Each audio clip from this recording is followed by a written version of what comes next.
ئێرە شاری زاخۆی دەلالە سەربازی ون لەم شارە دەچێتە یەکێک لە کەمپە گەورەکانی ئاوەڕەکانی شنگال و دەوروبەری، ئەویش کەمپی بەرسیفی دووە.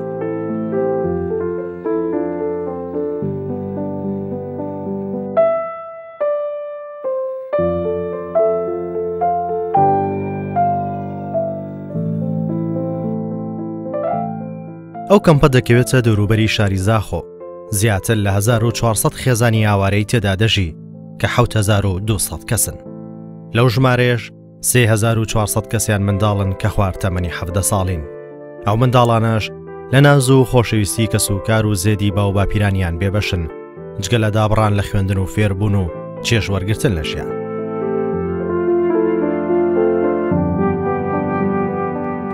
سەربازی وەنەم جارە لەو کەمپە چیرۆکی کۆمەڵە گەنجێکی خۆبەخش دەگێڕێتەوە.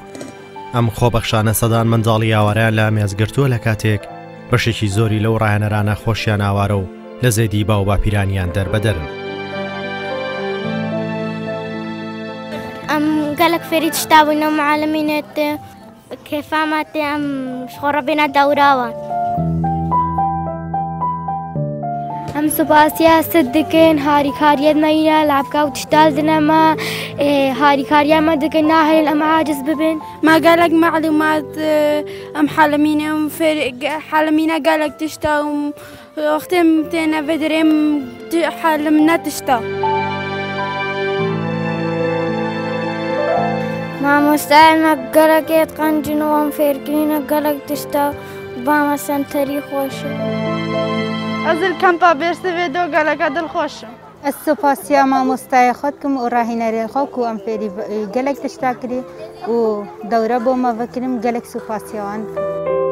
سەرەتاش بە چیرۆکی یەکێک لە ڕاهێنەرەکان دەست پێ دەکەین. ئێرە ماڵی ڕۆیدایە، ئەو کچە ئاوارەیەکی موسڵمانە لە ناو کەمپی ئێزدیەکان کە لەگەڵ خۆبەخشەکانی هاوڕێی لەگەڵ ئێزدیەکان لەو کەمپە دەژێت و خزمەت بە منداڵان دەکات. ناوێم ڕۆیدە جەلاب قاسمە، ئەس خەڵکا شنگالێمە، هەرەجی ئاوارەمە، ئەس سنتەری کەمپە بێرسەڤێتی دۆمە و ئەم هەشت نەفسنە پشتی 2015 بابێم عەمری خودی کرد هەر کەمپی دەژی پشتی وێکی ئەس بوو مەسئلە خوشک و برایت خۆ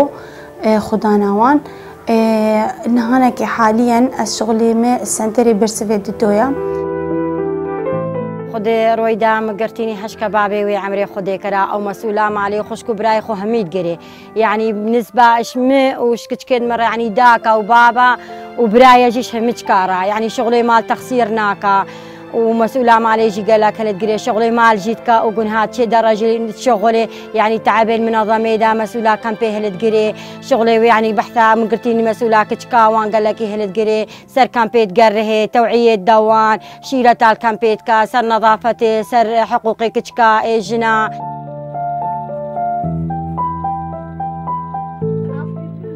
ئەو ئێستا گەورەی خێزانەکەیانە دوای کۆچکردنی باوکیان. هەموو خێزانەکەی لە ئامێزگرت و بژێوی ژیانیان دابین دەکات.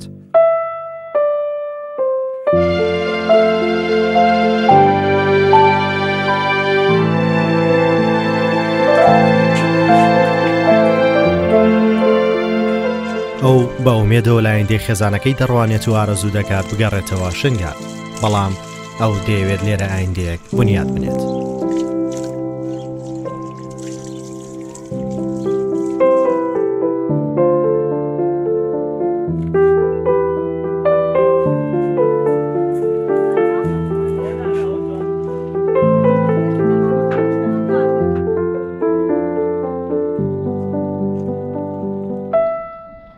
هاوژیانی لێرە بنیاتی ناوە دەیەوێت بیپارێزێت و گەشتری بکات.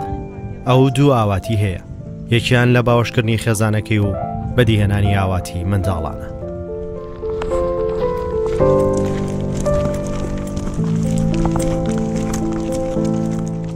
كمنظمة دعم يونيسف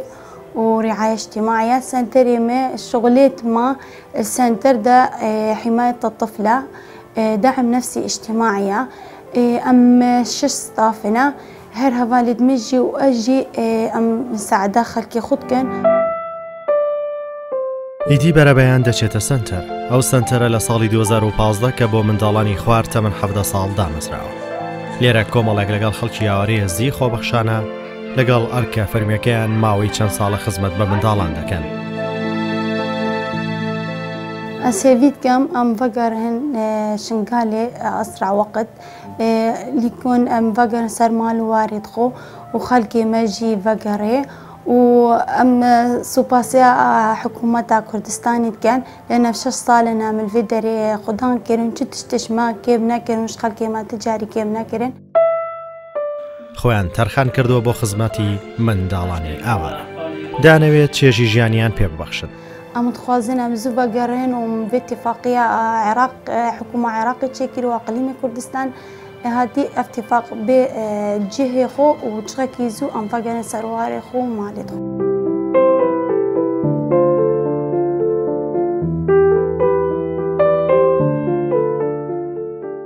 2015 في سنتري هاتي إشلاي يونيسيف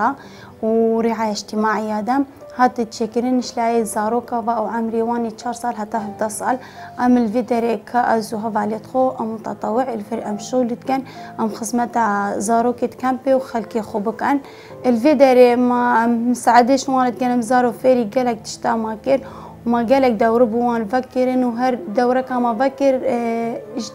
إيش لاقي تش دعم نفسي اجتماعي مش ونركر وتش ترفيهي تش تعليمي مش صاروا كر جماعة ورم خبكن شكل دائري دورة ما أبرز موضوع ماتيا بناء الثقة وثقة بالنفس ومن أين تأتي الثقة. هر واسجي ما منهج هنا وما دورات هنا إيش ضمن نيوان أو دعم نفسي اجتماعي أمد كان دورة ما هج جلسنا إيش أسبوع أمد جلسات دن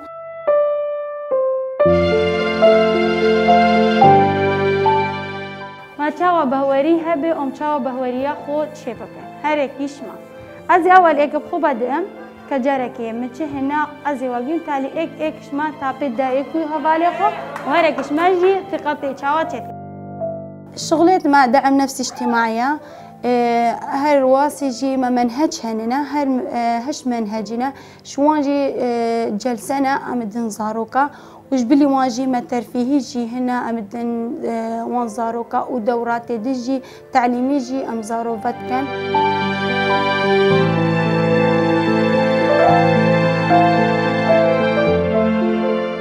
سەرڕای هەڕەشە و مەترسی کۆرۆنا و گرفتەکان لەو خزمەتە ناوەستن. ڕێگەی و خزمەتە هەموو ئازارەکان ساڕێژ دەکەن و ڕێگری لە بڵاوبوونەوەی نەخۆشیە گوازراوەکان دەکەن و تاک بە تاکی ئاوارەکان لە ڕێگای خولی تایبەت هۆشیار دەکەنەوە و حەز و ئارەزوەکانیان تێر دەکەن.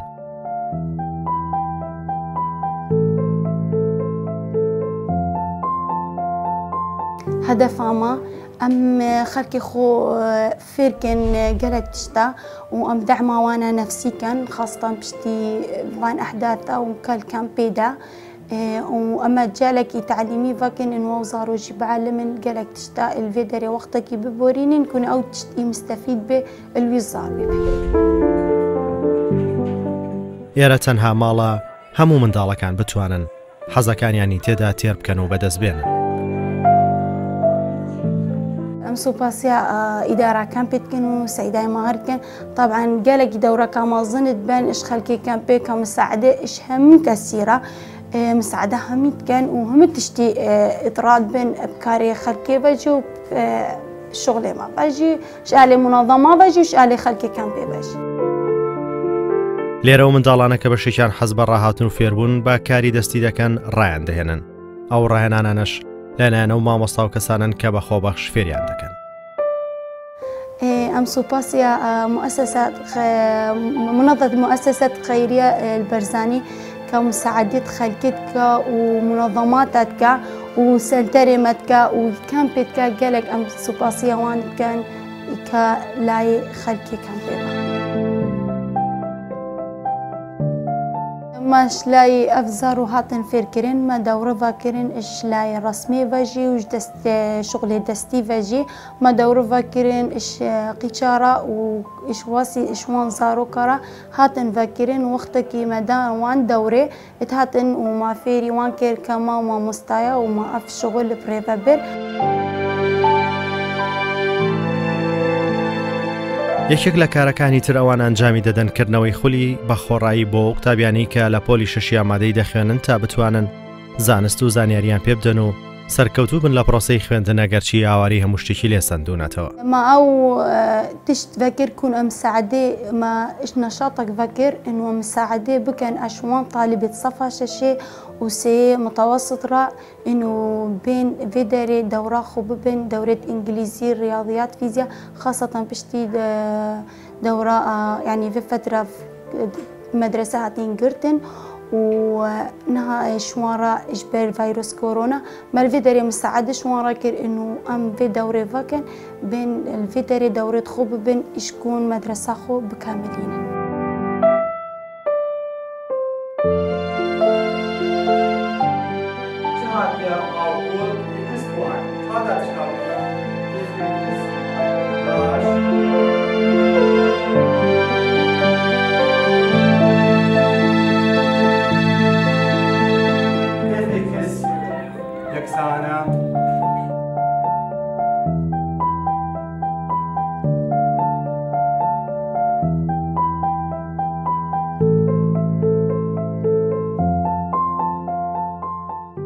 اف سنتره پیکت چند فرمانبرا براستی وکو اداره کمپا برسوی دو بردام دیفچونا کاروانت کتن کجار روزانه کاچت کتن براستی کاری که وسا پیشکتید کن کاری که مرواتید کن خدمتین برچاف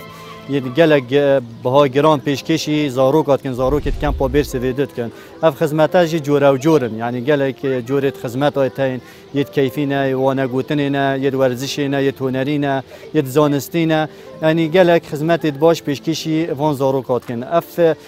فرمانبرنج کمیجه که وکیل بجین جیگرتینه و ما چند سالا وی کارید کن نوا کمپا برسوی دو دا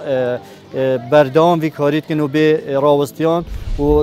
الحمدلله که سپاسیوات کن راستی دست خوشی جلید کن برهمه که باش پیشکتی کد نوا کمپی دا و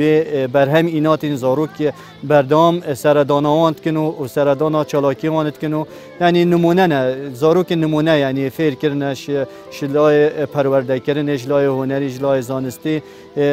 بردامش حتی نوکش کم دست خوشی لید کن کارمان کاری که پیروز و مرواتیه.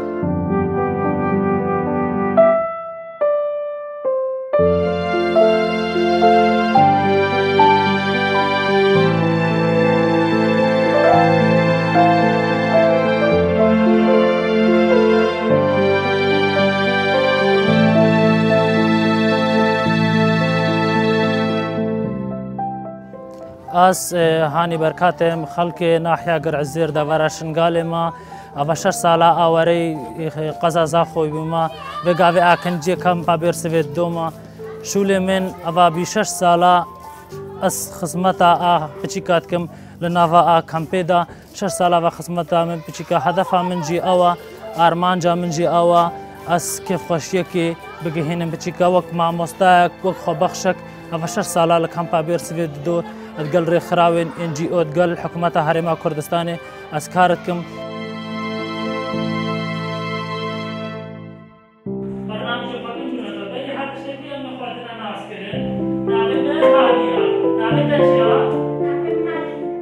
هیویا مودا خوازا من اوا پیش کفتنا ملت ما هردم پیش کفتی بن هدفها من جي اوا و 6 ساله الفي سنتري الشولتكم ادقل زاروكا ادقل بتشيكا فكرنا زاروكا چش لای درونی و چش لای تعلیمی و چش لای ترفیهی و چش لای خوشداری و وقت توعیه از ددمت الناوا کمپیا و 6 ساله اوا شول منا لناوا کمپا برسوی دو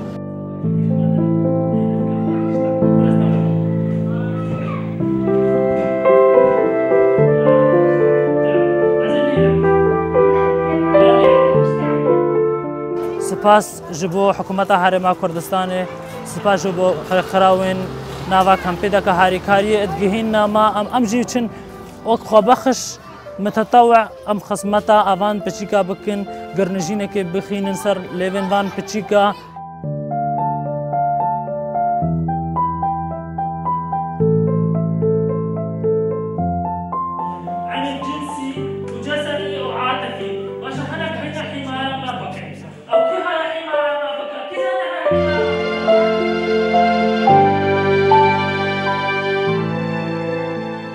یەکێک لە کارە هەرە گرنگەکان بۆ منداڵانە ڕاهێنانی دەرونی و هۆشیاری کۆمەڵاتیە، چونکە و منداڵانە ناخۆشی و دەربەدەری و دەستێژی و ناخیانی داگیر کرد و پێویستیان بە ئامێزێکی گەرمە تا بتوانێت چێژ لەو ژیانە وەربگرن کە بە زۆر ئازاردراون و لەلایەن حکومەتی هەرێم لەو باوەشە گەرمە حەسانەتەوە.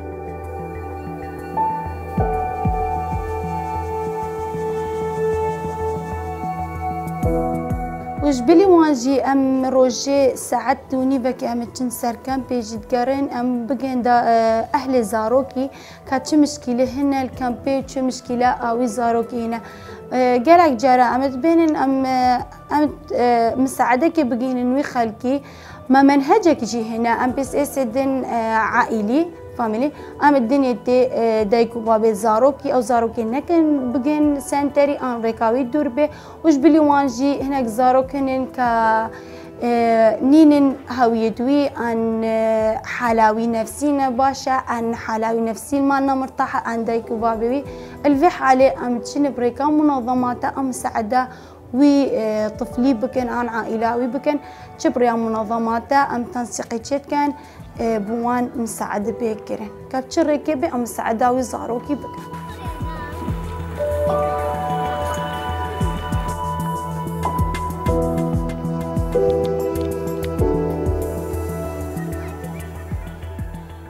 کاروانجی که راست موچه که دم بس موچه برانبری زحمت آنینه برای پتر کاروان کاری که خوب بخشیت کن کاری که وکیل بیشم به برانبر تیتا کردنی آن موایی که درش دمجمیر هشتی سپیده حتی چاری آنسی واری که افرمان برای خدمت ایتکن و او خدمت آوت کن نایت برانبری هندی که او پاره که کوکیم بود تیتا دابین کن تیتا ترخان کن وارد گرن.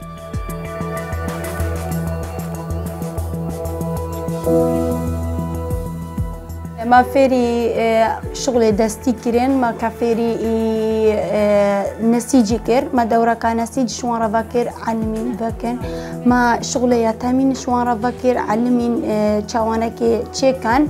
وما يجبلي واجي ما رسم جدانا وان علمين فيري رسمي جيبون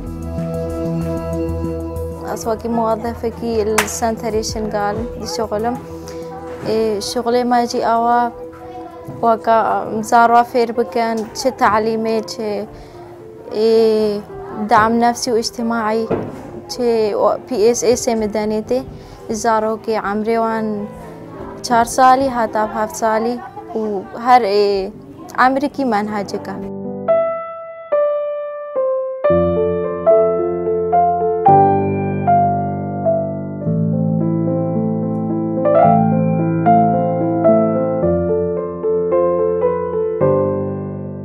زارو قالك حشت كان انه بين سنتري وقت خوب بورين بس بتري او حاجه كنت تشتكي ترفيهي بالدورات ترباز بين كاستفاده كي ورجرين والفيدري امد بينن خلكي ماجي بتري في فاغاري كافاغاري مالي خو خوشتره بس وكي فيدري جي بين سنتري جي وقت خود بورين ام بين قالك جرس بي داك زاروكي تينن دفما واند في انه او زارو درباسي سنتري بك دورات ببا عن ترباسي دورات ترفيهي تعليمي منهجي همي ببي ام بيننا وكي امتن قال علي وانا تاخذن يا زارو كنت اخذن ام بين قالك مرتاحنا بماجي وكا بسنتري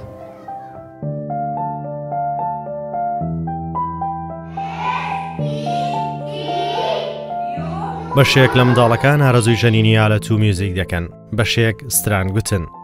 لێرە هەموو منداڵانە کۆ دەکرێنەوە تا فێری ژەنینی ئەو ئالەتانە بکرێن کە لە توانایاندایە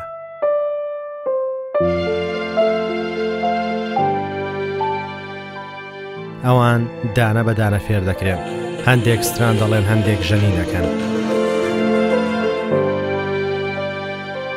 هەمووان خەم و ئازار و ئەو تند و تیژەی بەرامبەریان کراوە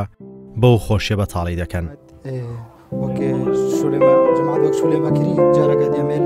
دەورا خۆ زەڤرن شتێوەش بیراکردی جارەکە دی بەلگێم دەگەن درەسە جەماعەت منمە گوت کیبۆرد یاڵێتە پێی مباشرەتەن لازم إجبلي وان منهجة ما وتعليمي أمتكن زاروكا إجبلي وان جي ما ترفيهي هنا ماما مستايك هنا وان زاروا فيري موسيقيتك وفيري فنيتك.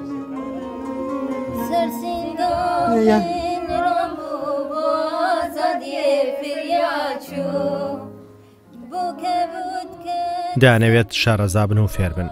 هەمویان بە یەک دەنگ سرانی نیشتیمانی و خۆشەویستی دەچڕن. هەموو کارانە ئامانجلی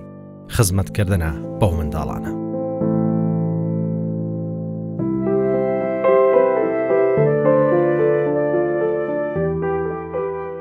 سوپاسیە حکوومەتە هەرێما کوردستانێتکن دەستگەهەیە خێرخوازیە بەرزانی سنتەرە شنگالێک و هاریکاریامەکردین ئەم گەلەکێت کێفخۆشنە ڤان سنتەرە و هاریکاریامەتکەین. ام الفدري عالمين قال لك تشتا وام فيري قال لك تشتا بون وام الفدري ام خو عسامنا كان اواره وام الفدري مرتاحين. راسي مدوي ام خدمتك شوفان زاروك عربكن يعني في زاروك بيش الروجامنا وباش الروجاما هردو جنجي يعني في همي ام دس خو بكن ايك ام جو خو بدنا فان زاروك او كدجي يعني وكاس اول 4-5 سال از وی شولیت کم راستی از وی خدمتش خلق خورد کم هیوی ما هردم یعنی شول خوب درستی بکم یعنی دعم ما بتگرن یعنی چه و سپاسی هرما کردستانی جید کن حاجی کسی بگر به دعم ما بکم ام سپاسی وجد کن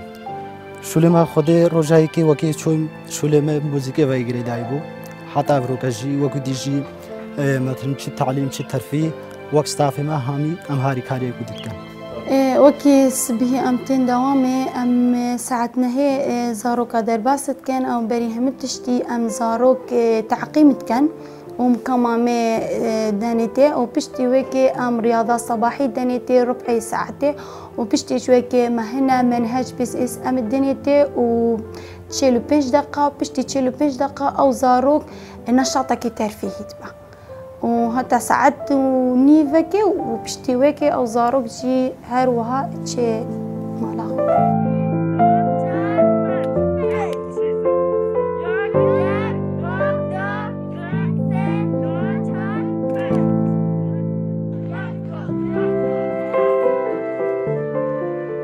جگە لە هۆشیاری و فێربوون و هۆشیارکردنەوە لە ڕووی جەستەی گرنگیان پێدەدەن سەرەتای هەموو بەیانیەک پێش ئەنجامدانی چالاکیەکان وەرزش دەکەن. زۆربەی ئەو وانە و چالاکیانی لێرە ئەنجام دەدرێت باس لە تونند و تیژی دەکات تا بتوانن ئەو کاریگەری لەسەر دڵ و دەرونیا دروست بووە کەم بکەنەوە. بناوی خواب ناوی کارگیریا برسویدو بسر دستگاه خیرخوازی بارزانی و ام دستخوشیه که گرم لواند کن بو کار وان و بو او پشتوانی وان زاروکات کن ناو آوی سنتری دا و هر وصاجه اف پشتوانی تیتا کرن جلای رخرا و یونیسف و هر وصا پریوبرنا ریوبریا چاودریا جواکیل پارزگاه دو که جلای کارگیری و اداره تیتا کرنه دست خوشی الوان همیات کن که دست هاریکاری دست مروواتی پیشکشی وی سنتری کری که حتی که بشن ریه گرنجین بخن سر دم وان زاروکا و کیف خوشی بوانا چی